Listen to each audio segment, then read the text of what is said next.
반가 반가. 정말 오랜만이죠. 오늘은 식사를 합시다는 아니고요. 하도 오랜만에 식사를 할 일이 없어가지고 찍을 수가 없었어요. 주문을 할 수가 없어서.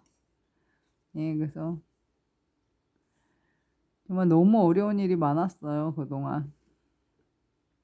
제가 분양권이 있었잖아요. 그래서 제가 너무 좋은 집이어가지고 제가 들어가고 싶어가지고 집을 내놨었잖아요. 근데 요즘 아시죠? 집 안 팔리는 거. 그래서 분양권을 너무 오래 들고 있었던 거예요. 그래서 집이 안 팔려가지고 정말 이제 분양권 뭐 해지한다고 시행사에서 막 협박을 해가지고 제가 분양권을 정리하는 과정에서 좀 손해를 많이 봤어요. 그래서 돈도 없고 막 이래가지고 뭘 사서 먹을 수도 없고 그냥 멸치 찍어 먹고 뭐 이러느라고 그걸 찍을 수가 없잖아요. 멸치 찍어 먹으면서 식사를 합시다 찍을 수도 없고 그리고 막 돈을 너무 많이 날려가지고 너무 마음이 상하기도 하고 또 집을 보러 오는 사람들이 제가 최저가에 내놨음에도 불구하고 거기서 또 몇천씩 더 깎아버리니까 어떤 사람은 내 1억 이하로 1억 이상을 깎아놨는데 거기서 또 5천을 더 깎고 막 이러니까 멘붕이 오고 사람에 대한 신뢰가 다 무너지고 정말 이렇게 사람이 정말 다급한 상황인데 그런 사람이 어쨌든 시세보다 1억을 더 깎았으면 최저가에서 1억을 더 깎았으면 뭐 어찌됐든 뭐 그 가격에 들어오시든가 말든가 할 건데 거기서 막 5천씩 더 깎아버리니까 제가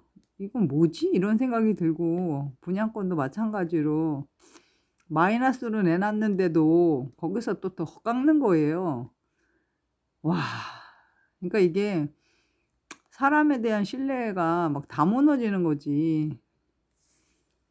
물론 돈이 있는 곳에 사람이 항상 모이니까 그런가 보다 하는데 이거는 뭐 넘어진 사람한테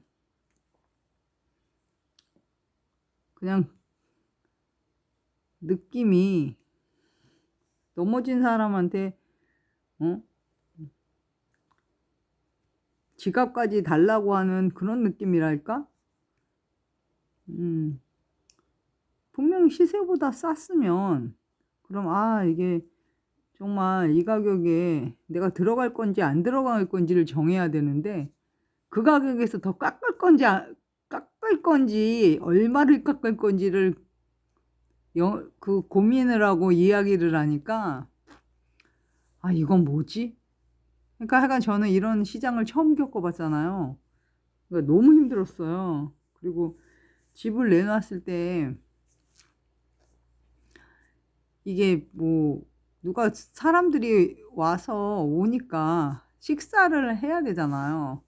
근데 뭐 냄새를 풍길 수가 없으니까 뭐 냄새 안 나는 거 위주로 먹어야 되고 그러다 보니까 뭐 먹을 수 있는 게 뭐 한정이 돼 있잖아요. 그 먹고 나면은 또 창문 열어놔야 되고 그러니까 겨울인데 추운데 그런 것도 그렇고 또 이게 약속이 몇 시에 온다 그랬으면 그 시간에 오냐 그렇지가 않고 언제 올지를 알 수가 없는 거예요. 그러니까 이건 뭐 대기하고 계속 있어야 되는 거고 또 어느 사이 이게 가격이 제일 낮게 내놓다 보니까 구경하는 집이 된 거예요. 그래서 뭐 계약을 할 사람들이 오는 게 아니라 그냥 구경하려고 오는 거예요. 그러니까 이래나 저러나 정말 벌을 쓰는 거죠.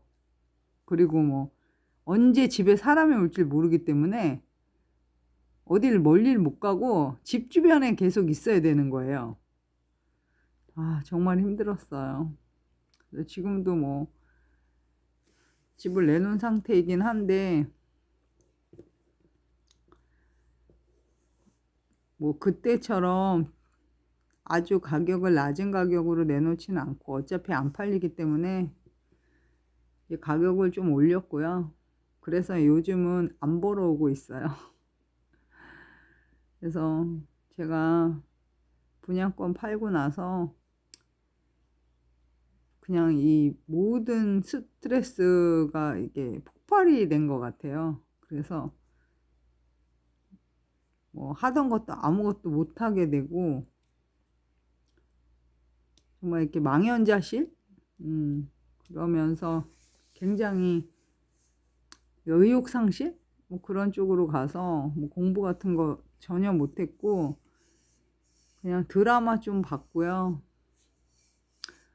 그 다음에 그전에는 이제 돈 공부를 하고 있었잖아요. 돈 공부하고 경제 공부를 하고 있었는데 이제 그런 걸 못하고 막 그런 거를 듣기만 해도 스트레스를 받는 거예요. 막 아프고. 그런 책에서는 손실을 위주로 가지 마라. 수익을 생각해라. 수익 쪽으로 가라. 그렇게 얘기하는데 제 입장에서는 일단 총알이 없으니까 이거를 총알이 있어야 버티는 거잖아요. 근데 총알이 없으니까 버틸 수가 없는 거예요. 그래서 제가 이제 이번에 그걸 알은 거예요. 규제보다 더 힘든 게 금리. 금리보다 더 힘든 게 총알이 없는 거예요. 그래서 금리가 높아지면 일반 월급장이들은 금리가 높아진 만큼 쓸 돈이 줄잖아요. 그러니까 이것도 쉬운 일이 아닌데 이제 직장인이 아니고 사업하는 사람들은 들어올 돈이 갑자기 안 들어와 버리면 그냥 파산을 하는 거예요. 왜냐면 이렇게 나가야 될 때가 있잖아요. 근데 나가야 될 돈이 없으면 파산이 되는 거예요. 그래서 작년만 해도 그랬잖아요. 현찰 가지고 있으면 바보다. 현찰 가지고 있으면 안 된다. 어디라도 넣어놔야 된다. 이렇게 얘기를 했잖아요. 제가 뭐 돈이 있는 편이 아니니까 현찰이 없었죠. 그러다가 이제 들어올 돈이 이제 안 들어오니까 어떻게 됐겠어요. 뭐 제가 집을 팔고 그럴 상황이 아닌 거죠. 그래서 분양권을 마이너스로 내놔가지고 근데 내놨으면은 정말 좋은 층을 1층보다도 더 낮은 가격에 어쨌든 내놨거든요. 그러면 그냥 저는 안 깎고 살 것 같은데 마이너스인데도 거기서 더 깎는 거예요. 근데 이제 제가 집을 1억 이상을 깎았잖아요. 그러니까 작은 금액, 제일 저가에서 1억을 더 깎았는데도 거기서 5천을 더 깎는 거예요. 그러니까 1억 5천을 깎는 거예요. 제일 낮은 금액에서.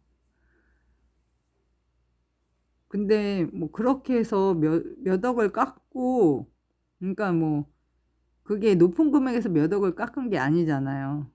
낮은 금액에서 몇 억을 깎고 파느니 그냥 분양권을 파는 게 낫겠다 싶어서 분양권 손해를 받고 팔았는데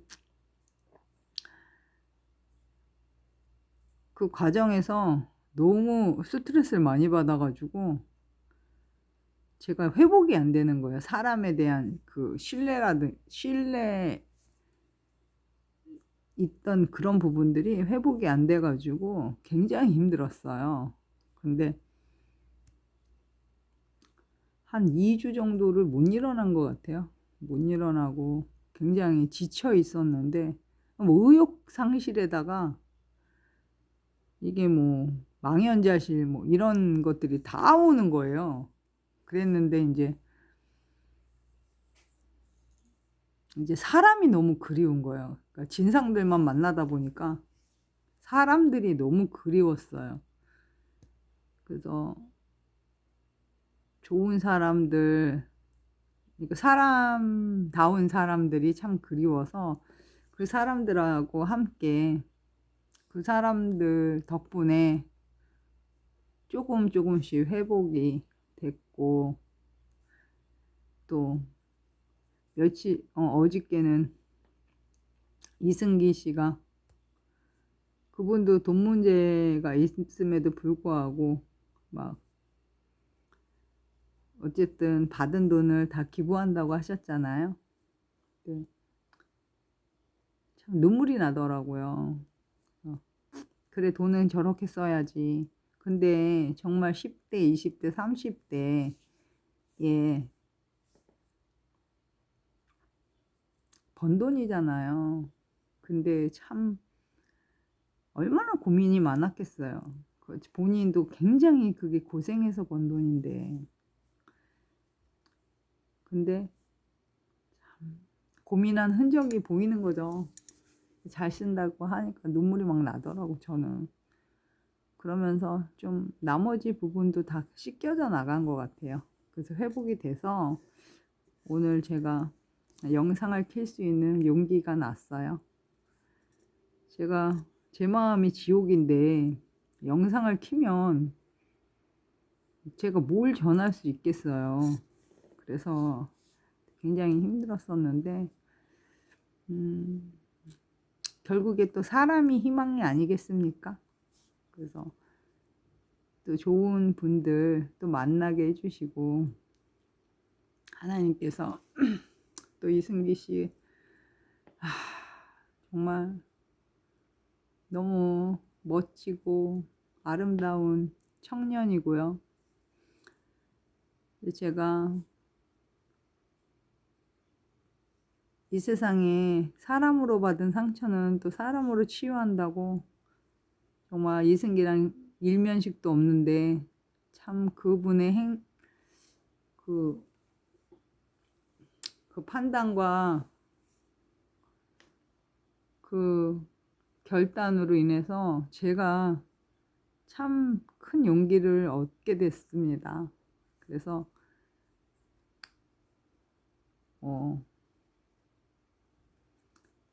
저야 그분만큼 뭐 일을 해가지고 누가 제 돈을 가져간 건 아니고 제가 마이너스로 내놓고 깎아달라 해서 더 깎아준 것도 저지만 꼭 도둑 맞은 것 같았거든요. 근데 그분은 오죽하시겠습니까? 더군다나 믿었던 분들한테서 그런 일을 겪었는데 그 마음이야 제가 겪은 마음에 뭐 비할 바겠습니까? 그런데 그분이 그렇게 아름다운 모습을 하는 걸 보면서 저도 잘 살아야겠다 그런 마음이 들었어요.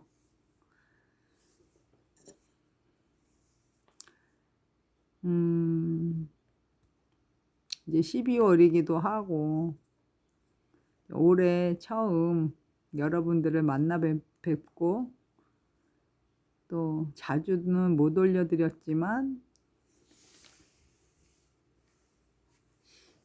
뭐 진실되게 만났다는 말씀은 드리고 싶어요.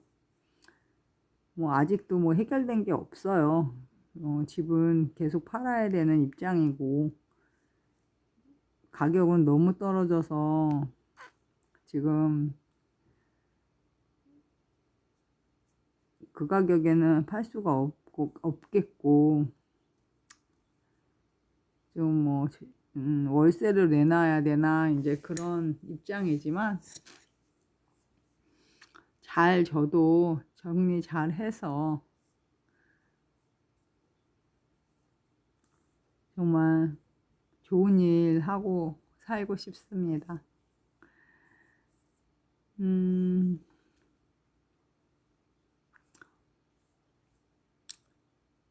한동안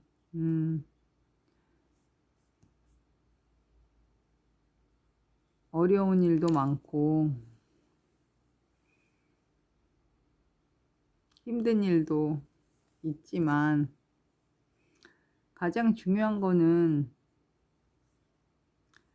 그래도 이렇게 이야기할 때가 있다는 거는 참 감사한 일이라는 생각이 들었습니다. 저뿐만이 아니라 또 곳곳에 또 저와 같은 어려움을 겪거나 아니면 종류는 다르지만 힘드신 상황에 계신 분들이 계실 거라고 생각을 해요. 사실 약속된 것이 아무것도 없잖아요. 근데 이번에 제가 느낀 거는 현찰을 꼭 잘 모아놔야겠다. 갑자기 무슨 일이 닥치면 감당할 수가 없구나. 저는 작년만 해도 어쨌든 현찰 가지고 있으면 바보라 그래가지고 현찰이 있으면 안 되고 다 투자를 해야 된다라고 생각을 했는데 이번에 현찰이 없어가지고 손해를 엄청 봤거든요. 그래서 뭐 상황에 따라서 조금씩 달라지지만 그래도 현찰을 앞으로는 좀 챙겨야 될 것 같고요.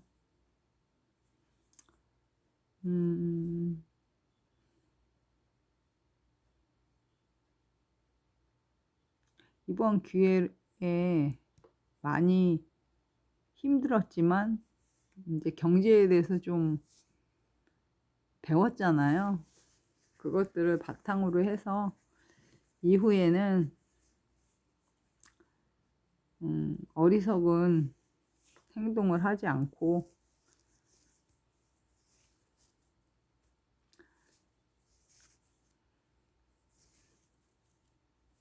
경제적으로도 쪼들리지 않는 그런 인생 살았으면 좋겠습니다. 여러분도 연말 잘 보내시고요. 또 반가운 모습으로 다시 뵙기를 바라봅니다.